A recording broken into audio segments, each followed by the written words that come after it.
Tiba-tiba terdengar suaranya. Ini semua terjadi sejak ayah membuat peraturan baru di rumah ini. Melarang menggunakan handphone di malam hari.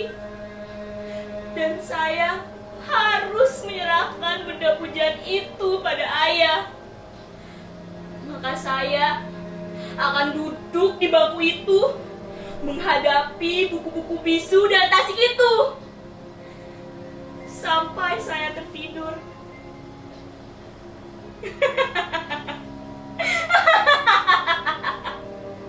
Ayah atau ibu, mereka bergantian seperti tentara jaga malam, akan datang ke kamar ini setiap 1 jam sekali untuk memastikan bahwa saya masih membaca sebelum pukul 10 atau 11 malam, waktu saya untuk tidur.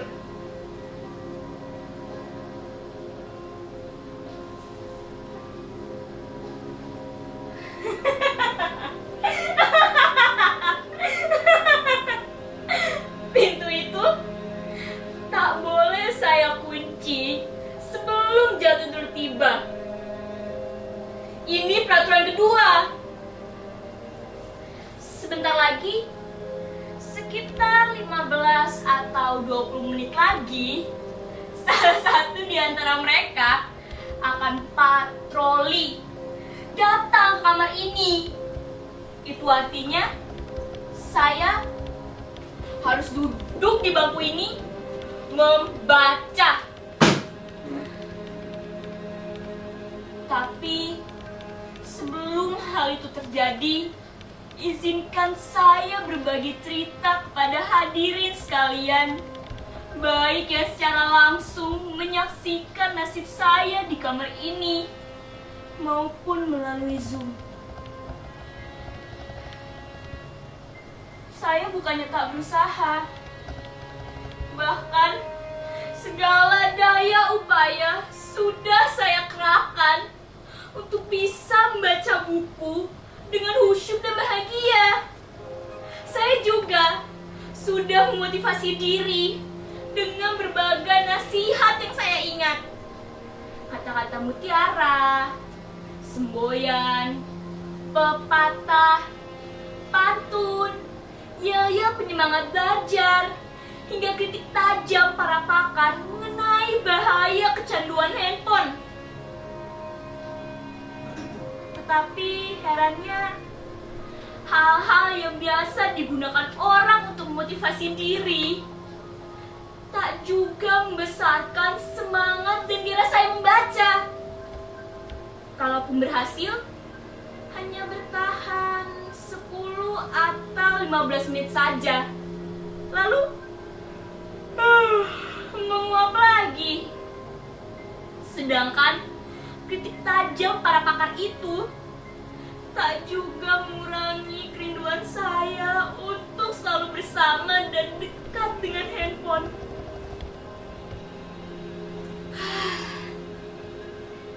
Kalau saja merubah diri bisa dilakukan serenyah ceramahnya Mario Teguh, mungkin saya tak menderita begini lagi. Apa? Saudara-saudara tak yakin saya menderita?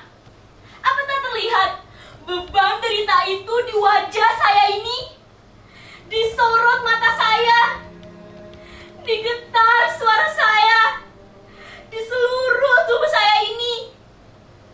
Ini bukan akting pertunjukan monolog anak-anak SMA itu loh.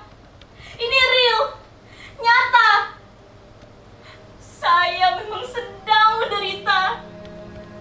Bahkan kalau penderitaan saya ini saya tuangkan ke dalam puisi, saya kira saudara-saudara tak akan kuat membacanya tanpa menitikkan air mata. Tak percaya? Saudara-saudara tak percaya bahwa sekarang ini saya sedang dibuli sepi dan dikepung sedih? saya bertanya, siapa di antara hadirin yang mau dan mampu berpisah dengan apa yang telah menjadi bagian dari diri hadirin sendiri tanpa merasa teraniaya rasa hampa?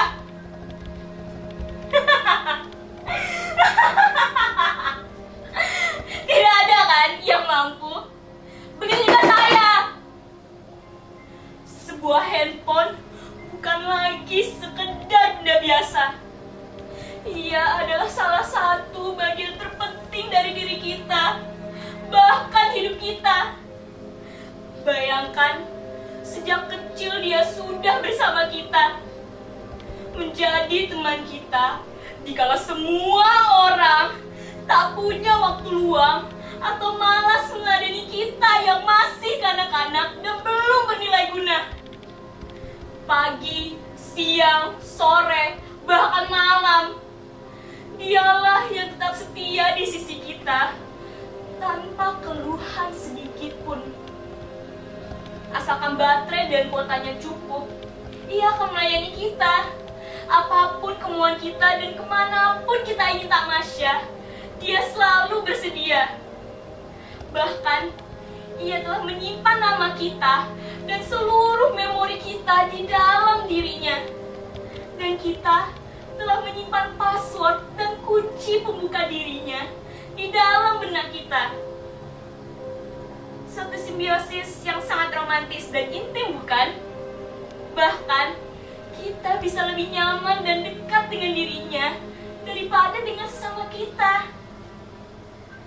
Itulah mengapa berpisah dengan dirinya, meski cuma saban malam, seperti melewati bertahun-tahun kesepian. Oh handphoneku, betapa berat dan panjang jalan yang harus kutempuh untuk kembali bersamamu. Sejak pertama saya mengerti membaca dan menulis, saya sudah menuliskan nama saya ke dalam dirinya. A-R-R-A-Y-A-N, Arayan. Saya memang sempat berganti-ganti partner dari satu handphone ke handphone lainnya. Tapi, apapun jenisnya, sikap mereka tetap sama. Tetap setia menemani dan melayani, tak pernah berkurang sedikit pun. Bahkan, semakin istimewa dan semakin besar kemampuan mereka melayani kita. Coba bandingkan kesetiaan dan konsistensi mereka dengan kita. Berganti partner, berganti pula sikap dan kebiasaannya. Apalagi pergantian pimpinan, bisa semakin baik atau malah semakin anjlok mutunya. Maaf, saya agak ngantur. Maklumlah, orang kalau diterkam sepi dan rindu, suka main kemana-mana pikirannya. Jadi, bagaimana sekarang? Sudah cukup jelas bahwa saya menderita. Saya menderita bukan karena berpisah dengan dirinya saja, tapi karena saya dihadapkan pada dua keadaan secara bersamaan. Di satu sisi, saya tahu ayah dan ibu bertujuan baik. Dia ingin saya punya prestasi dan maju dalam studi. Karena itu, mereka membuat peraturan 12 jam tanpa handphone di malam hari. Tapi, di sisi lain, seluruh diri saya, kesadaran saya, jiwa saya sudah terbiasa hidup sejak kecil, bahkan dengan dia ada di sisi saya. Bahkan sebelum ada peraturan seperti itu, saya terbiasa tidur dan dia rebah di dada saya atau persis di sisi saya. Tak mudah lagi bagi saya melewati hari, meski sesaat, tanpa dia. Kadang, kalau saya tak kuasa rasa menanggung rindu padanya. Saya ambil casingnya, saya dekatkan ke dada saya seperti ini. Kadang, saya terkenang pula masa-masa dramatis kami, ketika ia menjadi lemah dan kritis, dan saya dengan panik mencari tempat untuk menambah energinya. Tak ada yang lebih membahagiakan selain mendengar suara renyah dan riangnya. Bertamasya dengannya kemanapun saya ingin mengunjungi situs-situs atau menikmati menu-menu lezat yang ditawarkannya. Ia telah membuat hidup menjadi amat mudah, simpel, lebih cepat, dan ia tak akan biarkan kita menunggu lebih lama. Ia bisa membahagiakan kita tepat di saat kita menginginkannya. Ia memberitahu kita apa saja dengan cepat dan lengkap tanpa perlu kita mengerahkan tenaga. Bahkan kini, ia memiliki banyak sarana yang mampu menjamin kesejahteraan kita dalam tempo sesingkat-singkatnya. Jadi, bagaimana bisa saya bersabar berlama-lama dengan buku-buku bisu itu untuk menata masa depan? Itu sangat menghabiskan waktu, pikiran, dan tenaga.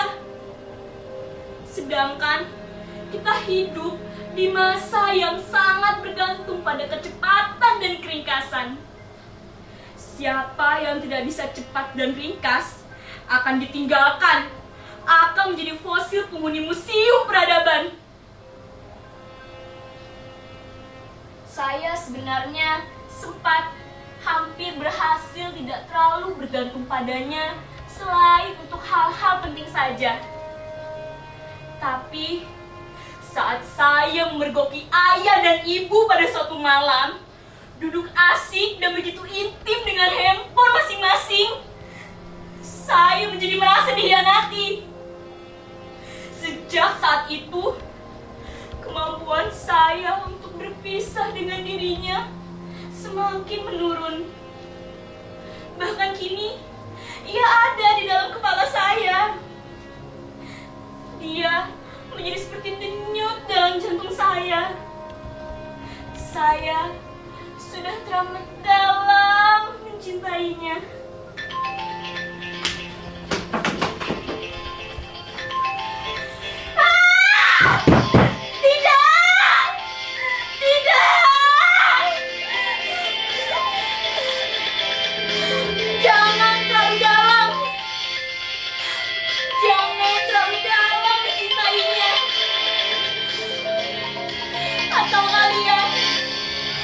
Menderita seperti saya. Arayan, ada apa, Nak?